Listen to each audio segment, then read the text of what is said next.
Hello, class. Welcome to the second reading of our oral narratives, where we were defining different types of narratives. We looked at various types. We looked at the myths. We looked at the legend narratives. We looked at folk tales. We looked at fairy tales. And we also started looking at epics. And now we were discussing what epics are. What are these narratives? What do they entail? And what are their importance or significance? So I'll briefly go through what epics are. So, what is an epic narrative? So, an epic narrative is an heroic story that recounts the adventures, deeds, and trials of a legendary hero or heroines. So, this can be male or female.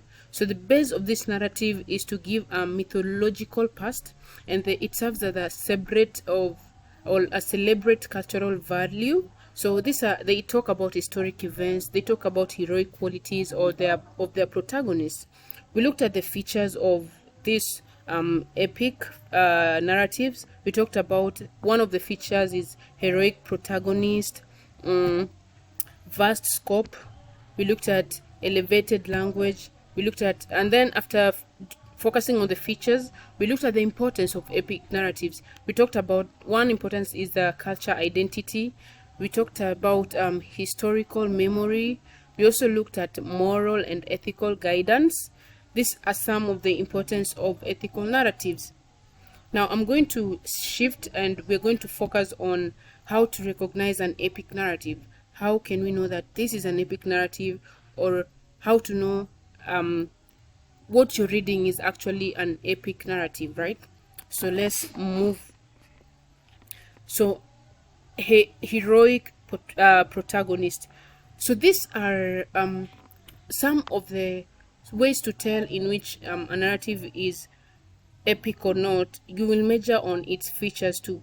One of the features we talked about having heroic protagonist, and these are characters, or you look for characters or a central character who displays heroic qualities and undertakes a significant journey or quest. This character often faces monumental challenges and adversaries. Now, how do you know, like, the source you're reading or the text you're reading or the context the context you're reading is actually an epic narrative?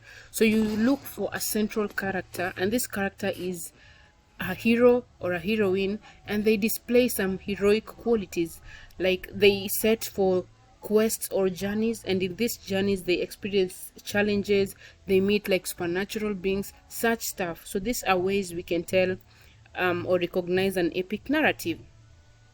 Another way we can recognize an epic narrative is scope and scale. Epics typically have a vast scope, covering a wide range of events and often involving multiple storylines, subplots, and setting. Now, this means that epics is one narrative that is very long, and it's not only long, but it has several or multiple storylines. It has subplots. When I talk about subplots, I mean you find the way the plot of the story goes, it changes with time and it changes in different sections. Also the setting. For example, I gave an example earlier. This hero is set to like search for a way out where their people were stuck in an island. So as we keep on reading or listening to an epic narrative, we will notice that the setting it changes with time, and it changes with the plotting too.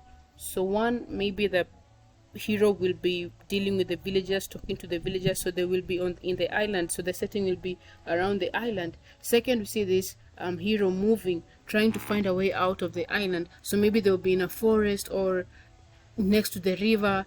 The next thing we know, the heroine is in the mountainous areas or anywhere. So setting changes, the setting of the story changes with time, and also the plot changes. One plot is maybe him in the village, or the events that happens in the village or the island. The second plot, we see him in his journey or the quest, trying to like find ways to solve the problem of the people. So it has a wide scope and scale, which means it involves multiple storylines and subplots and setting, which is different from other types of narratives. It differs from the legend narrative, from the mythical narratives, right? Another way to recognize an epic narrative is moral and ethical themes. Epics often contain moral and ethical themes, with characters making choices that reflect the values and virtues of the society. So with epic narratives, mostly you will notice that they give a wide narrations of different types of themes.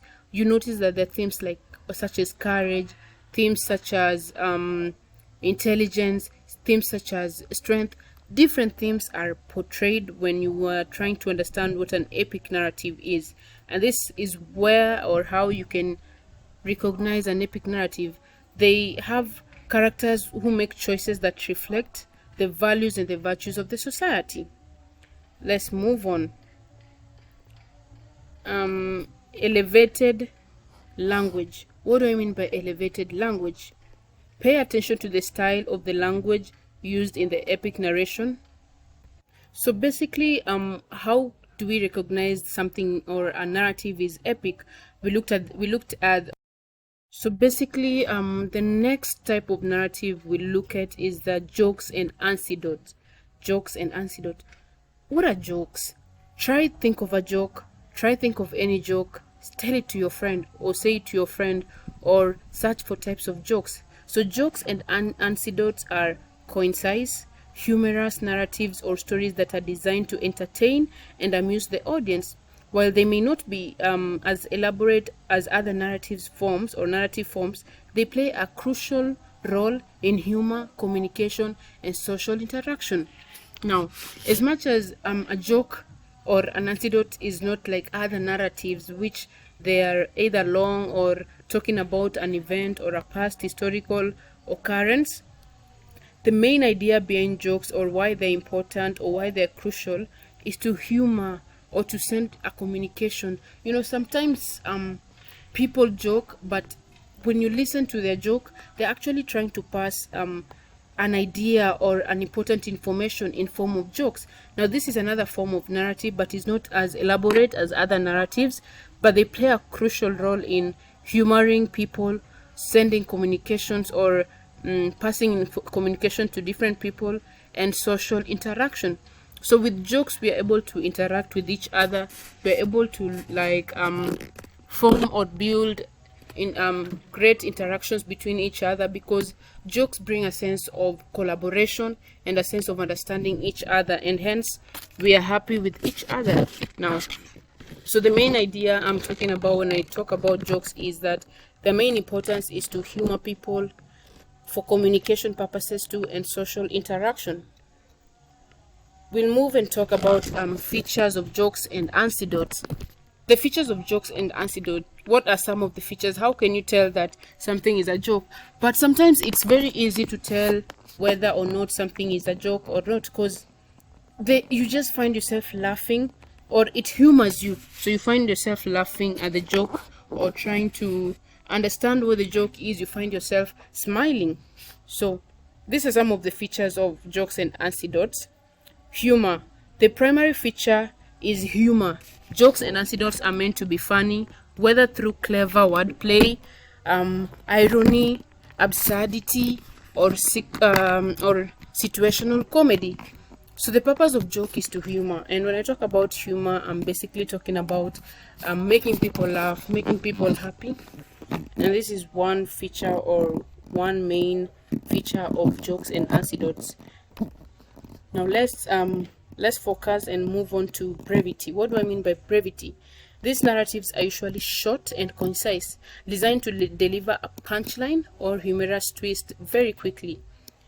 Now, the main idea as to why we tell jokes is to communicate an information and make people laugh.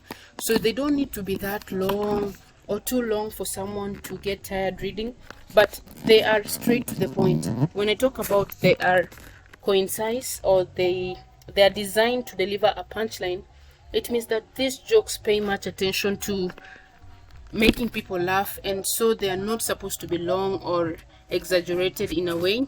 So they deliver a punchline or a humorous twist quickly, so they don't extend so that they appear long or that characteristic.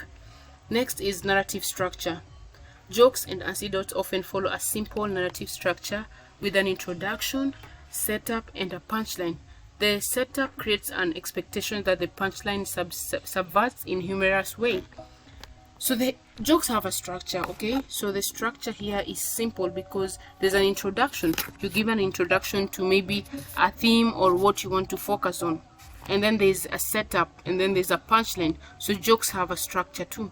So these are some of the features here that you will use when you want to know if a certain reading is a joke or not. Next, we'll move on to importance of jokes. What are some of the importance of jokes and anecdote narratives? Entertainment, social bonding, communication. Now, let's move to entertainment. Jokes and anecdotes are primarily meant to make people laugh and enjoy themselves, providing a form of entertainment and stress relief. Now, sometimes from a long day of work or a long working periods, you just want to relax or listen to something fun. This is the right time to find jokes or tell someone to give you a joke or a narration that is full of jokes and anecdotes. So this the main purpose is to entertain and just make people laugh and happy. Next point, the importance of jokes. Social bonding and sharing. Social bonding and majorly sharing. So what do I mean by social bonding? Social bonding refers to people, whether they're from the same background or different backgrounds, coming together to and feeling comfortable when they're around each other. So sharing jokes and anecdotes can strengthen social bonds by creating moments of laughter and shared humor. They often serve as icebreakers or way to connect with people. Now, this is the easiest way, and I'd say the easiest way to connect with people. And when you're connecting with people, it means you're sharing your story to them and sharing your idea to them. And as you're sharing your story to them and making them laugh, you enhance the growth between your bond and enhance or create a moment of laughter. You bring people closer to you and the connection stays stronger too.